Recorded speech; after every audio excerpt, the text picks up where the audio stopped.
Thanks for listening to One Concerned American. People all around the world are really divided over Christopher Columbus. You have your camps that believe Columbus was simply a man of his time and a great explorer, and then you have your camps that believe he was a genocidal maniac and a murderer. And somewhere in between, we're actually getting lost in the fact that we're not paying attention to the real history of this man.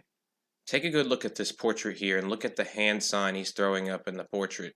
Now, he's actually telling you he's a member of a secret society. And if you take a look at the flag, it's got the green cross, the F and the Y. The F and the Y stand for Ferdinand and Isabella. And the green cross also has a secret meaning that I will talk to you about in this video. Now, in recent years, it's become very unfashionable to praise Christopher Columbus. States all around the Union don't really celebrate it anymore as a holiday. People are also vandalizing his statues left and right. I mean, they're throwing paint on them, they're spray painting things on it, they're breaking the heads off. This is happening all over the country.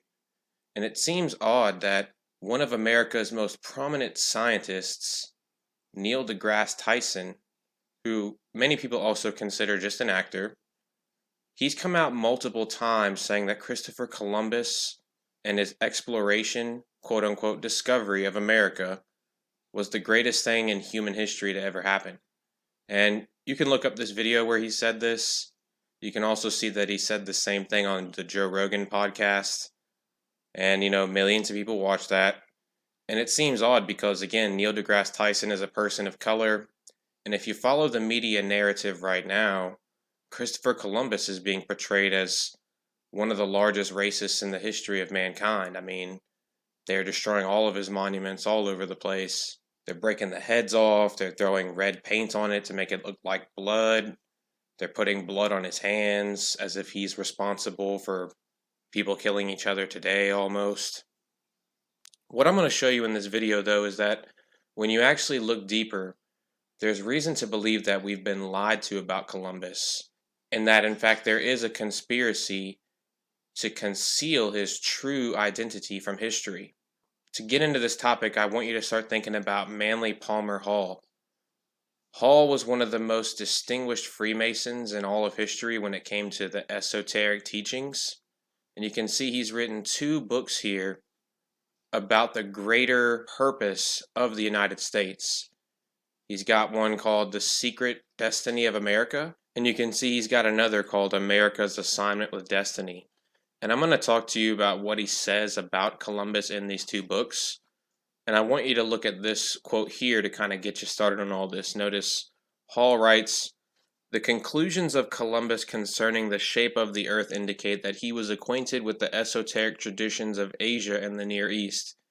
He partly revealed the source of his own instructions when he declared the planet to be shaped like a pear, the upper end of which projected toward the sky, like the boss in the center of a shield." We all know that in recent years, Neil deGrasse Tyson has become very famous within the flat earth community, especially for saying that earth is pear-shaped, because this 100% contradicts everything we've learned about space since we were very young. Obviously, they show you the globe from the time you're a baby. All of NASA's pictures show us a perfectly spherical computer composite image of the Earth. But Neil deGrasse Tyson says that it's pear-shaped one day and everybody loses their damn minds. And he explained that it was oblate, and that basically revealed to us that we've been lied to our whole lives, just through the manipulated images that they show us. All of this is connected. Neil deGrasse Tyson, Columbus, they are members of secret societies. And there are reasons that Neil deGrasse Tyson is on camera in front of millions of people defending Christopher Columbus. Okay? He's a gatekeeper. He's playing a role right now. Let's get into these sources from Manly P. Hall, and at the end of this video, you're going to see that what you thought about Columbus for your entire life was probably not true, and maybe an outright lie. For example, when we look at the book America's Assignment with Destiny, we can see that Hall writes, "When Columbus in the interim between voyages disappears from public view, John Cabot appears and permanently disappears when Columbus reappears. John Cabot was really Giovanni Caboto, born in Genoa and naturalized citizen of Venice. It was especially mentioned that in one of his journeys, Cabot visited Mecca, and like Columbus was acquainted with the wise men of the Near East. Going on, says, was Columbus then working, asks Grace A. Findler, either as an individual or as a chosen representative of secret societies to bring into expression the old utopian ideals and to directionalize them across the seas? Certainly this would go far to explain the charges of traitor, the seizure of all his books and papers, the destruction of all portraiture and likenesses, even to the usual mortuary busts and arms, and the complete disappearance of many of his literary works, including the Journal of the First Voyage and the Book of the Second Voyage. So when you study Columbus, folks, it's very apparent that he had some secret knowledge. It's very apparent that some of his work was missing, and there are periods of his life that we just are not able to account for historically. Another interesting note is when you go back and you look at some of the letters that he sent back to Spain, you see that he wrote in kind of a cryptic code.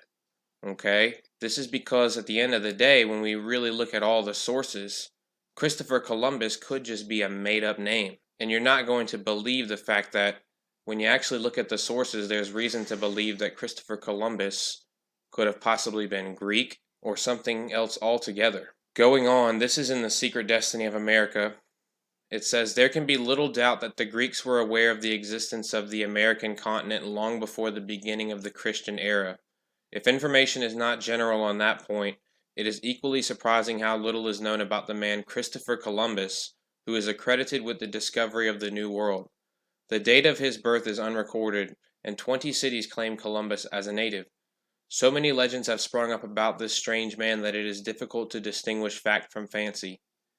In 1937, a little book was published entitled Christopher Columbus Was a Greek. According to its author, the real name of Columbus was Prince Nicolaus Ypsilantis, and he came from the Greek island of Chios.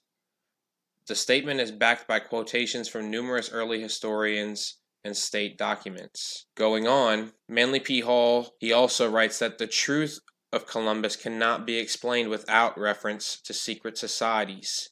Now listen to this. He says, it appears that history entered into a conspiracy to conceal the truth. And remember, Manly Palmer Hall is a very highly degreed Freemason. Okay?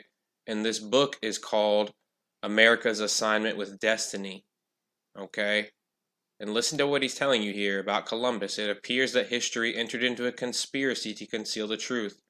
Possibly an elaborate misrepresentation was intentional, for certainly the confusion began before the death of Columbus.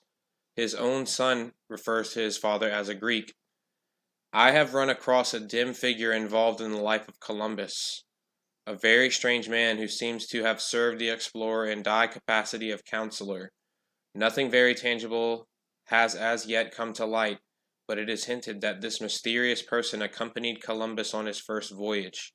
He was not included in the list of mariners. He did not return, but remained in the West Indies. Beyond this, no further mention is made of him. This mysterious stranger is reminiscent of the black-robed man who guided the destiny of Mohammed.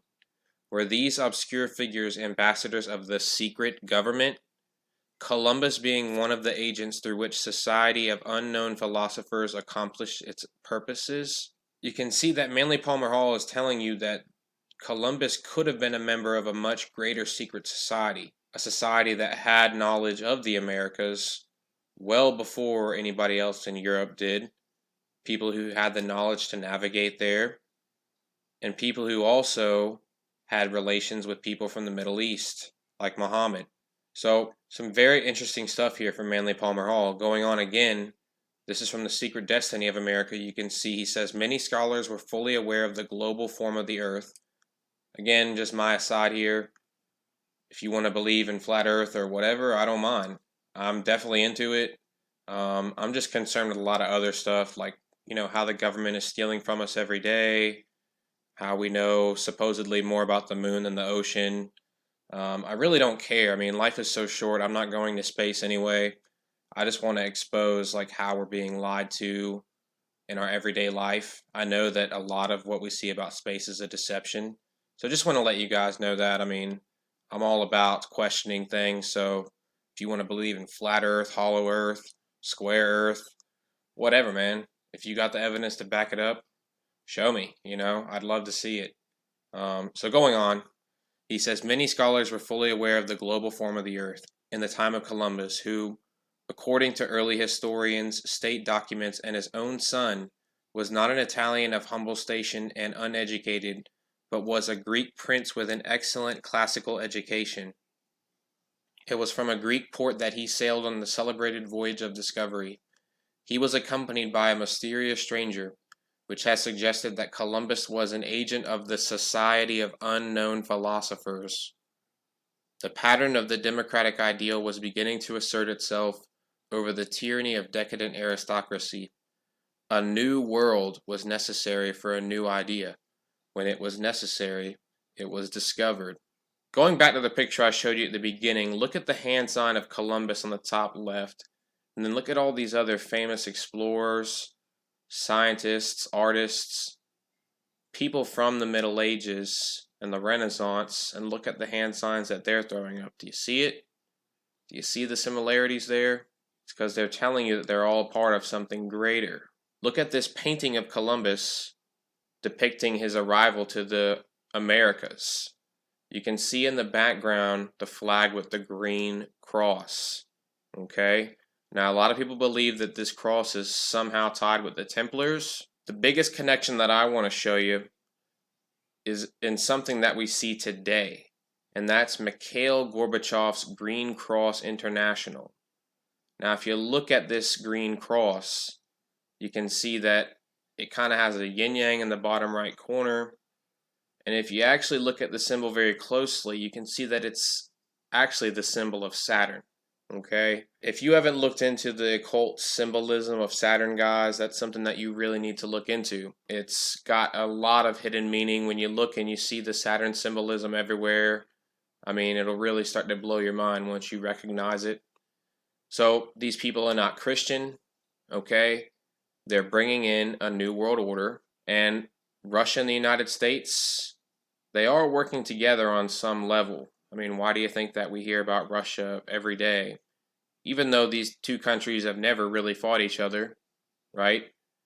Now, to kind of wrap all this up, to kind of show you that, hey, there is stuff that we're being lied to about, I want you to go and watch this episode of the Joe Rogan Experience where he talks with this geographer. You can actually see the title of this video is Joe Rogan Finds Out Something Huge About Canada. Notice here, if you look at this image around the Ice Age, you can see that it depicts North America and Russia basically touching because there's ice throughout that whole area there. It's kind of frozen over. Now, I want to argue to you because, again, we all know that we are being lied to about the shape of the Earth. We're being lied to about a lot of things in our world. I want to argue to you that this area is still connected today, okay? We all know that this is where the North Pole is. Do you think it magically just gets warmer and there's no ice up there? As a matter of fact, there was a scientist recently who was trying to raise money to get a nuclear icebreaker so that he could bust through all this ice up by the North Pole and actually see if there was a hole there to prove that the Earth was hollow. Okay, and this man is a scientist. I don't know his name off the top of my head, but there's a ton of ice up there. North America and Russia are connected, and they've actually been working to bring the New World Order in. If you look at some of my other videos, I've shown some statistics on this. They basically just initiated proxy wars all around the world, right? Just look at Venezuela right now. The United States supports one young leader, the Russians support another leader. We let them hurt each other, and we both just go in and pick up the pieces, right? And then we get the oil. That's how the New World Order is going to be born, folks. It's not going to be by the Russians and the Americans fighting each other. They're basically the police force for the United Nations right now. So, from Christopher Columbus to today, there is a conspiracy to hide the true nature of our world. And I think that Christopher Columbus was a part of this conspiracy early on. And that's why it was called the New World. Okay, because they were trying to create something new, a new way to enchain our minds. I want to ask, if you get anything from this content, if you could please consider donating to my Patreon. I have 3 patrons right now, and it's really getting me by. It's really giving me a lot of motivation through some of these tough times. I am a teacher, so every little bit that you can contribute will really help. I'm not here to really convince you that Columbus was a good guy or a bad guy. You know, a lot of you are adults who can go and read that information and ascertain that for yourselves. My goal here is to show you that yes, he was a member of a secret society. We've been lied to about him our whole lives. If you really study the sources, folks, his name probably wasn't even Columbus. It was probably a made-up person. So look into it for yourself. Let me know what you think in the comments below. I really appreciate all my subscribers, all the people who interact on these videos. I want to ask that you guys take care of yourselves, and I hope that God blesses you and your families.